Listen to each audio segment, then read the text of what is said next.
अस्सलाम वालेकुम दोस्तों, एक अच्छी खबर वो ये कि पाकिस्तान आर्मी अमेरिका के जीपीएस सिस्टम की जगह चाइना की बेडू ग्लोबल नेविगेशन सैटेलाइट सिस्टम को रिप्लेस करने जा रही है, जिसके बाद अमेरिकन जीपीएस सिस्टम पर मुकम्मल इन्हिसार ख़त्म हो जाएगा। आपको बता दें कि पिछले एक साल से पाक आर्मी इस सिस्टम को रिप्लेस करने का सोच रही थी। बिलाखिर अब ये फैसला कर लिया गया है कि ये सिस्टम 2020 के आखिर तक मुकम्मल तौर पर तब्दील हो जाएगा। यहाँ ये बात काबिल ज़िक्र है कि पाकिस्तान का ऑल टाइम इत्तेहादी और दोस्त मुल्क चाइना अनकरीब एक और बेडू सैटेलाइट सिस्टम लॉन्च करने वाला है, जिससे इसके लॉन्ग टर्म और स्ट्रेटेजिक एलाय पाकिस्तान फ़ायदा उठाएगा। चाइना का बेडू ग्लोबल नेविगेशन सिस्टम अमेरिका के जीपीएस, रूस के ग्लोनेस और यूरोप के गैलीलियो सैटेलाइट नेविगेशन सिस्टम के बाद चौथा आलमी सैटेलाइट बेस्ड नेविगेशन सिस्टम है। गाइस, जदीद दौर की जंगों में ग्लोबल सैटेलाइट नेविगेशन सिस्टम की मजमूई अहमियत पहले के मुकाबले में ज़्यादा उभर कर सामने आई है। इसकी सबसे बड़ी वजह यह है कि दुनिया का हर मिसाइल किसी भी ख़ास किस्म के ग्लोबल नेविगेशन सिस्टम का इस्तेमाल करके पिन पॉइंट एक्यूरेसी के साथ अपने अहदाफ तक पहुंचता है और अपने टारगेट को तबाह कर देता है। अब ज़रा तसव्वुर कीजिए, अगर कोई मुल्क किसी दूसरे मुल्क का मखसूस ग्लोबल नेविगेशन सिस्टम इस्तेमाल करता है, चाहे वो जीपीएस हो, गैलीलियो हो या ग्लोनेस हो, तो अगर दूसरा मुल्क जानबूझकर क्रूशल टाइम पर इस नेविगेशन सिस्टम की फ़ालियत को नकारा कर देता है, तो फिर नेविगेशन सिस्टम इस्तेमाल करने वाला मुल्क तो कुछ नहीं कर पाएगा और नुकसान उठाएगा। दफाई माहिरीन के मुताबिक मॉडर्न हाइब्रिड वारफेयर में सैटेलाइट पर मबनी नेविगेशन सिस्टम अहम किरदार अदा करता है, क्योंकि मुतअद्दिद ममालिक ने अपने हथियारों पर मुख्तलिफ नेविगेशन सिस्टम्स इंस्टॉल किए हुए हैं, जिसे नेटिव कंट्री आसानी से डिसेबल कर सकता है। इसकी मिसाल मैं आपको इस तरह देता हूँ कि जब 99 में पाक आर्मी ने अपनी फ़ौजें कारगिल में तैनात की, तो भारतीय फ़ौज फौरी तौर पर अमेरिका के पास जाती है और पाकिस्तान के फ़ौजियों की पोजीशनों के बारे में जानने के लिए कारगिल के इलाके के लिए ग्लोबल पोजीशनिंग सिस्टम यानी जीपीएस का डाटा तलब करती है। मुबैना तौर पर तो अमेरिका ने किसी भी जगह पर मबनी नेविगेशन सिस्टम को भारत के साथ शेयर करने से मना कर दिया था, लेकिन अगर शेयर कर देता तो नताइज कुछ और होते। यही वजह है कि पाकिस्तान आर्मी ने फैसला किया है कि वो अपने मिसाइल्स और सिस्टम को चाइनीज़ बेडू सिस्टम से मुंसलिक करेगा, ताकि मुस्तकबिल में ऐसा कोई ख़तरा ना रहे। Chinese BeiDou global navigation system military navigation purpose के अलावा एग्रीकल्चरल पर्पज़ के लिए भी इस्तेमाल होता है। दोस्तों, बीजिंग की सैटेलाइट नेविगेशन इंडस्ट्री काफ़ी हद तक फैल चुकी है।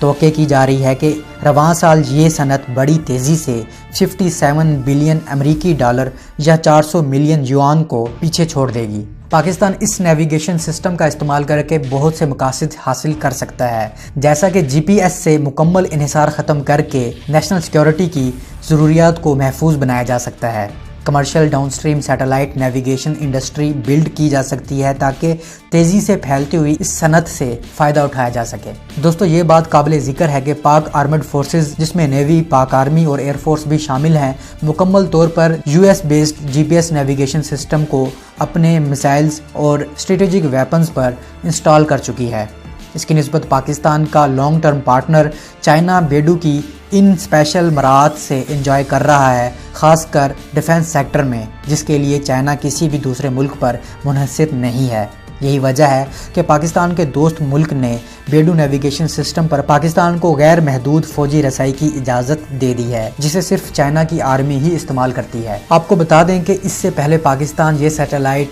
अपने कुछ वेपन्स पर यूज़ कर रहा है, जिसमें JF-17 थंडर है, जो कि कॉम्बैट ऑपरेशंस के लिए बेडू नेविगेशन सिस्टम इस्तेमाल करता है, और राद 2 मिसाइल भी बेडू सिस्टम इस्तेमाल कर रहा है, जिसे मुकम्मल तौर पर जीपीएस पर इन्हिसार ख़त्म करने की कोशिश के तौर पर भी देखा जा सकता है। इस हवाले से पाकिस्तान के मारूफ दिफाई तज्जिया निगार lieutenant general retired Talat Masood का कहना था कि चाइना यूएस के मुकाबले में ज़्यादा काबिल एतमाद मुल्क है, जो वक्त आने पर पीठ पर छुरा नहीं घोंपेगा, जैसा कि अमेरिका कई दफ़ा पाकिस्तान के साथ कर चुका है। गाइस, अगर ये सिस्टम रिप्लेस हो गया तो पाकिस्तान दुनिया का पहला मुल्क बन जाएगा जो अपने तमाम हथियारों और सिस्टम्स को मुकम्मल तौर पर जीपीएस से चाइनीज़ बेडू नेविगेशन सिस्टम में कन्वर्ट कर चुका होगा और जीपीएस की अजारादारी ख़त्म हो चुकी होगी। दोस्तों, इत्तलाआत के मुताबिक पाकिस्तान के अमरीकी जीपीएस पर इन्हिसार ख़त्म करने और चाइनीज़ बेडू सिस्टम पर इन्हिसार करने के फ़ैसले के नतीजे में अमेरिका को शदीद बेचैनी बेचैनी लग गई है, क्योंकि बेडू नेटवर्क के लिए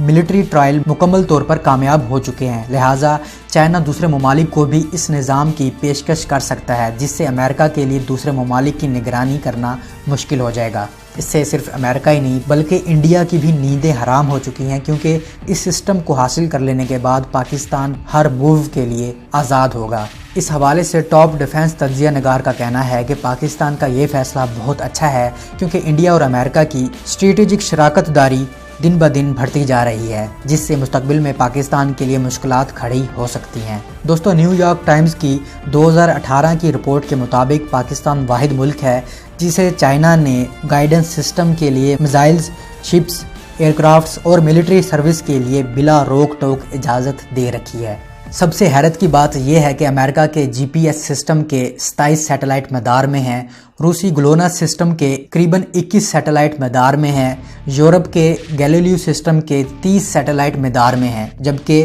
चीन के बेडू ग्लोबल नेविगेशन सिस्टम के सबसे ज़्यादा 35 सैटेलाइट मैदार में मौजूद हैं और मुस्तकबिल में इस तादाद में मज़ीद इजाफा होता चला जाएगा। Guys hope you like the video. अगर वीडियो पसंद आई है तो दोस्तों के साथ ज़रूर शेयर कीजिएगा और कमेंट्स करके अपनी राय से भी आगाह कीजिएगा। मिलता हूँ एक नई वीडियो के साथ, तब तक के लिए इजाज़त, अल्लाह हाफिज़।